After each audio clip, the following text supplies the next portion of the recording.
Tu crois qu'il t'aimait, et si chaque baiser, chaque regard, chaque « je t'aime » n'était qu'un acte cruel. Non, il ne t'a jamais aimé. Il avait besoin que tu y crois, et tu l'as fait. Regarde-toi. L'homme gentil qui t'ouvre la porte, qui t'envoie des textos d'amour, qui te trouve belle à ton réveil, pense-t-il qu'elle le voit? Non, tu es prévisible. Et dans le langage secret du désir féminin, la prévisibilité est une condamnation à mort. Chaque femme porte en elle un monstre, un désir si profond qu'elle-même ne le comprend pas. Ce monstre la pousse à quitter l'homme qu'il aime et à se tourner vers quelqu'un qui n'a pas besoin d'elle. Parce qu'elle prétend vouloir un homme sensible, elle court dans les bras de l'homme qui la détruira. Ce n'est pas du masochisme, c'est un code génétique. Elle a survécu si longtemps en choisissant le guerrier. Pas le poète, le chasseur, pas le philosophe. L'homme qui survivrait pour elle, pas celui qui mourrait par amour. Tu crois que l'amour c'est la conversation, la tendresse, la compréhension.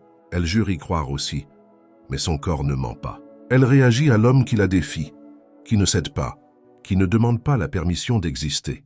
Avez-vous remarqué comme ses yeux s'illuminent lorsqu'elle parle de son ex, qui l'a traité avec froideur, ou comme sa voix change quand on évoque le patron arrogant que tout le monde déteste? Cette lueur n'est pas de la douleur, c'est de la faim. Le monstre qu'elle désire n'est pas violent, mais mortel, pas cruel. Mais elle est indomptable, imprévisible et donc irrésistible. Vous, en revanche, êtes un livre ouvert. Elle connaît déjà chaque mot, chaque geste, chaque réaction, confiante, stable, tout ce qu'elle dit, tout ce qu'elle désire. Et c'est précisément pourquoi sa biologie vous rejette. Schopenhauer disait que l'amour est le stratagème de la nature pour préserver l'espèce, mais il s'est arrêté trop tôt. L'amour est une guerre, et dans cette guerre, l'homme civilisé est toujours perdant. Ce qu'elle désire ne naît pas de la commodité, il naît de la tension, du risque et d'un danger contrôlé. L'homme qu'elle désire la fait douter. M'aime-t-il? Ne m'aime-t-il pas? M'appellera-t-il? Est-il avec quelqu'un d'autre? Cette incertitude est plus addictive que l'héroïne. Et toi, avec ton amour inconditionnel et ta présence assurée, tu es la méthadone de ceux qui ont soif de feu. Napoléon a conquis l'Europe, mais il n'a pas vaincu Joséphine. Sur le champ de bataille, il a écrit des lettres désespérées pendant qu'elle couchait avec d'autres hommes à Paris. L'empereur du monde est devenu un mendiant d'affection. Vous connaissez la scène? Bien sûr, eux aussi ont mendié. Ils ont mendié des miettes, pendant qu'elle servait un festin à des hommes qui n'avaient jamais rien demandé. Le monstre ne mendie pas. Il a faim, mais pas d'elle. Il a soif de pouvoir, de sens, de conquête. Cette soif, qu'elle ne peut jamais assouvir, la rend folle. Elle n'est pas masochiste. C'est une stratège évolutive et inconsciente.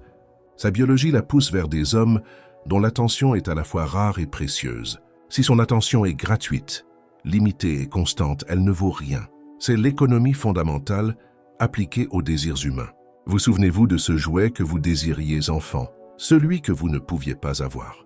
Vous le vouliez, vous en rêviez, vous l'aviez presque désiré. Et quand vous l'avez enfin eu quelques semaines plus tard, vous l'avez oublié dans un coin. Voilà ce que vous êtes devenu, visible, atteignable, oublié. Le monstre est le jouet derrière la vitre, toujours en vue, jamais à portée de main. Hobbes a dit « L'homme est un loup pour l'homme ». Il a commis une erreur. L'homme devient un agneau pour la femme, lorsqu'il oublie qu'il était né loup. Voulez-vous savoir pourquoi votre relation a échoué? Ne vous demandez pas ce que vous avez mal fait. Demandez-vous ce que vous ne faites plus bien. Vous n'êtes plus dangereux. Pas violent, mais dangereux spirituellement. Il n'est qu'un meuble parmi tant d'autres dans sa maison.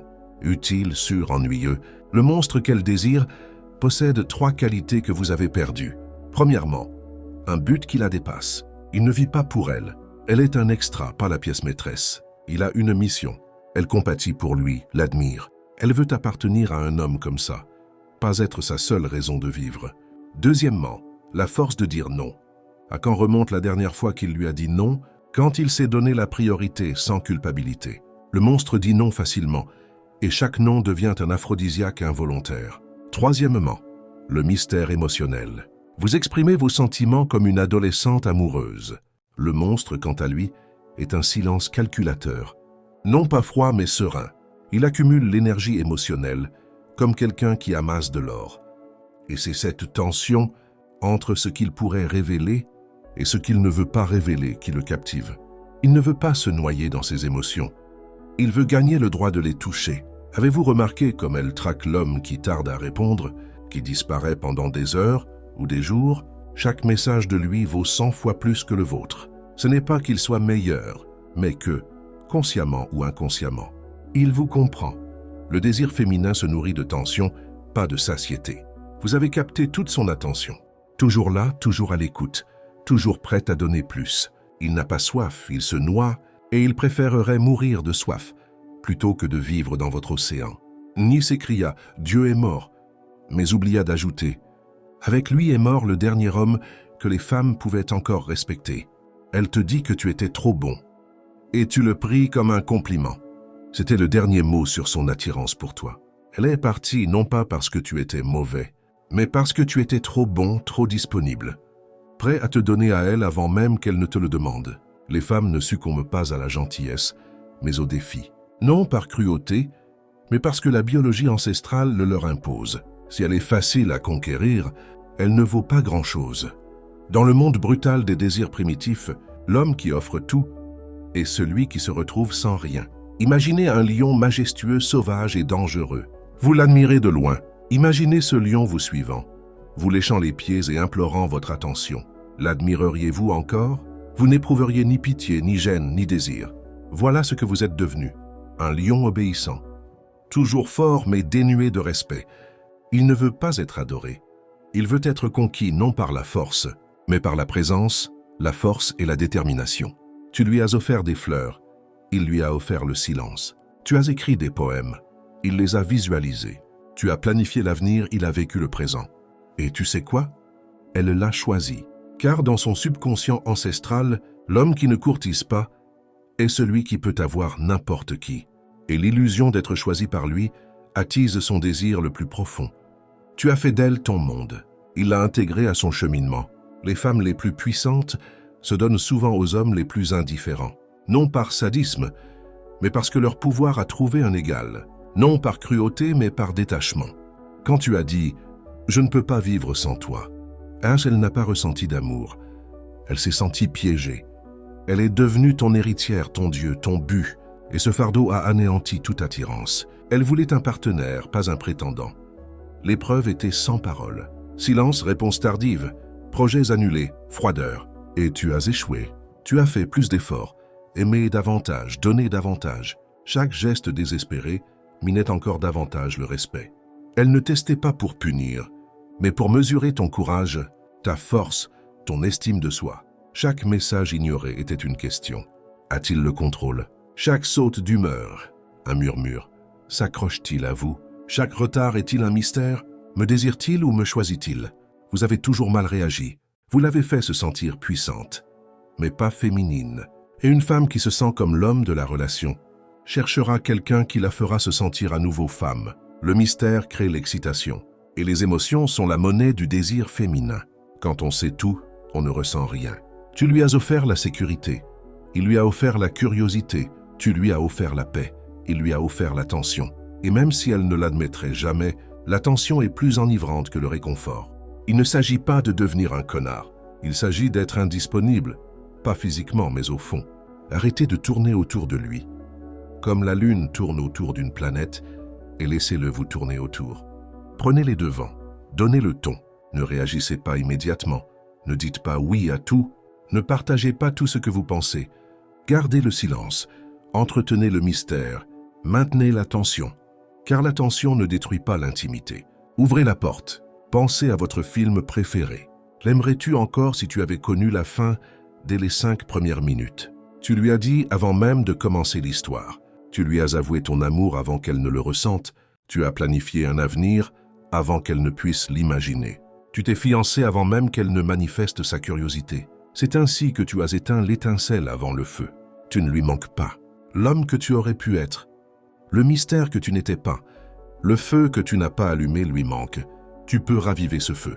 Peut-être pas avec elle, mais en toi-même. Deviens l'homme qu'elle ne prendrait pas pour acquis. Non pas celui qu'elle doit aimer, mais celui qu'elle choisit consciemment d'aimer. Une présence présente, non obligatoire. Le monstre n'est pas cruel, il est entier. Il ne courtise pas, il n'attire pas, il n'explique pas, il incarne. Il n'a pas besoin, il décide. Et cet homme n'est pas loin derrière. Il est parti, mais tu ne l'as pas oublié. Au fond de toi, tu te souviens de la seule chose que tu ne pouvais contrôler. Son silence, sa distance, son pouvoir. Après la rupture, tu pensais avoir tout laissé derrière toi. Des rires plus forts, des selfies, un nouveau visage dans la vitrine. Elle est heureuse sans moi. Répétais-tu, que n'as-tu pas vu? Il a regardé ton profil à minuit. Écouté des chansons qui te faisaient revivre. S'est souvenu de ton regard. Non pas quand tu le suppliais, mais quand tu étais intouchable. Chaque femme se souvient de l'homme qui ne s'est pas effondré pour elle. Elle se souvient du silence après la dispute, du calme après le drame, de la force de sa sérénité. Le silence n'est pas vide, c'est une pression. Il force à la réflexion, il crée du mystère. Quand vous cessez de réagir, elle commence à se souvenir, répétant chaque mot, se demandant s'il avait une signification pour vous, si elle avait sous-estimé votre valeur. Et dans cet espace, quelque chose de dangereux grandit. Le respect. Il ne respecte pas l'homme en talons.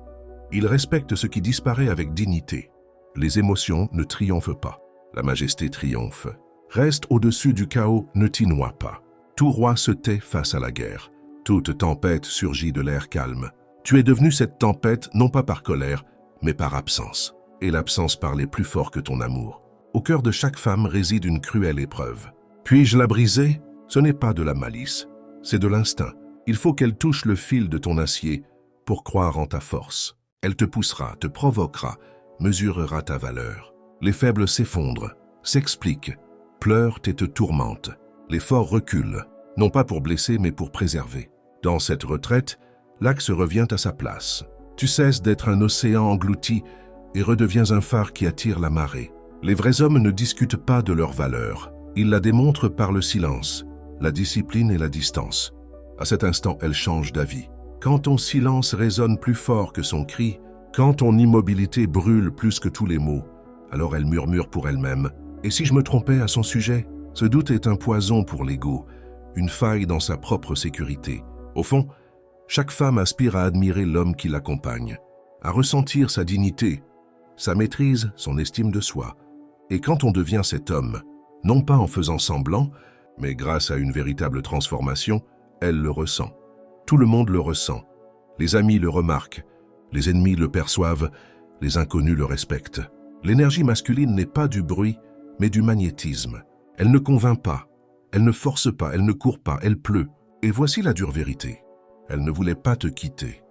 Elle voulait te retrouver, ton moi authentique, centré, celui qui ne supplie pas, ne se vante pas, n'intervient pas. Elle testait. Si tu étais plus fort que ces tempêtes.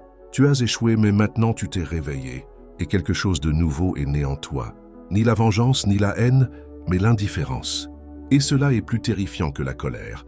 Car tu n'as plus besoin de son approbation, tu ne désires plus son affection. Tu es devenu souverain parfait, intouchable. Peu importe qu'il revienne ou non, les rois n'attendent pas. Ils bâtissent, ils s'élèvent, ils dirigent. Tu étais dévasté. Mais maintenant tu es invulnérable. Et elle n'oubliera jamais cette version.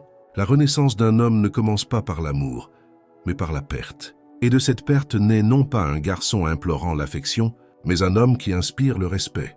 Tu pensais qu'elle était la fin, la destination finale, ton destin, mais son départ a été ton commencement. Car supporter la douleur avec courage ne détruit personne. Au contraire, cela renforce. Vous n'êtes plus l'homme qui en avait besoin pour se sentir entier. Vous êtes l'homme qui entre silencieusement dans une pièce et dont l'espace tout entier change. La véritable présence ne se crée pas par le nombre de mots, mais par la paix qui les précède. Vous maîtrisez l'art de la distance. Vous ne recherchez pas l'amour.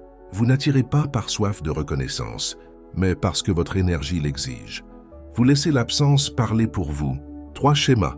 Vous ne vous contentez pas de ce qui apparaît. Vous attendez ce qui en vaut la peine. Maintenant, elle vous observe de loin. Elle voit le rayonnement. Pas seulement le rayonnement physique, mais un rayonnement qu'elle n'aurait jamais imaginé. L'élévation spirituelle, la maturité émotionnelle, l'axe incassable. Et peut-être, juste peut-être, le regrettera-t-elle. Mais vous n'aurez plus à le faire, car le regret l'affecte toujours. Et vous avez évolué vers quelque chose de plus grand, la maîtrise de soi. Maintenant, vous construisez. Vous vous levez tôt, vous entraînez votre corps, vous aiguisez votre esprit, vous faites taire le bruit, Vous créez, vous dirigez, vous dominez votre territoire, non par l'agression mais par l'harmonie. Et le monde commence à refléter cet alignement. De nouvelles femmes prennent conscience, de nouvelles opportunités se présentent. De vieilles blessures guérissent. D'anciennes versions de vous-même disparaissent. Vous n'affichez plus votre évolution. Vivez tranquillement avec force, sans regret. Car l'homme guéri devient ce que chaque femme désire secrètement. Mais peu le comprennent vraiment. Un homme inébranlable, insensible à la culpabilité, incompréhensible par la beauté, et submergé par les larmes. Bien sûr, il n'est pas froid. Il ne déteste pas les femmes. Il ne les idolâtre tout simplement plus. Il ne la blâme pas. Il la bénit d'être le feu qui l'a façonné. Et désormais le trône lui appartient. Non pas parce qu'il l'a pris de force, mais parce qu'il l'a construit brique par brique, cicatrice par cicatrice, jour après jour. Et l'homme sur ce trône n'attend pas l'amour, il l'incarne. Il ne cherche pas une reine pour le compléter. Il invite une reine pour le compléter. C'est le dernier chapitre de la douleur de l'amour. Non pas parce que la douleur a disparu, mais parce que vous l'avez surmontée. Tu n'es plus un homme qui se remet d'un amour. Tu es un homme qui doit maintenant le mériter. Et c'est ce pouvoir qu'elle n'a jamais vu venir. Tu crois que c'est fini? Mais non. Le monstre que chaque femme désire secrètement, sans jamais l'avouer, ne disparaît pas. Quand on ferme le livre, il attend tapis dans un coin du miroir. Le trône est à toi désormais. Mais il est froid comme le fer de l'hiver. Et si tu te relâches, si tu baisses ta garde, le cycle reviendra. Ce n'est pas le monde qui t'écrasera, mais la honte de te voir à nouveau agenouillé. Chaque cicatrice qui t'a conduit ici est une corde tendue au-dessus du gouffre. Un faux pas et tu tombes.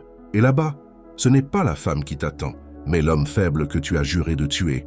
Tu n'es pas obligé de m'écouter. Tu dois entendre ce qui murmure en toi. Et ce murmure est simple. Ne reviens pas, car si tu reviens, ce ne sera pas elle qui te dévorera, mais toi.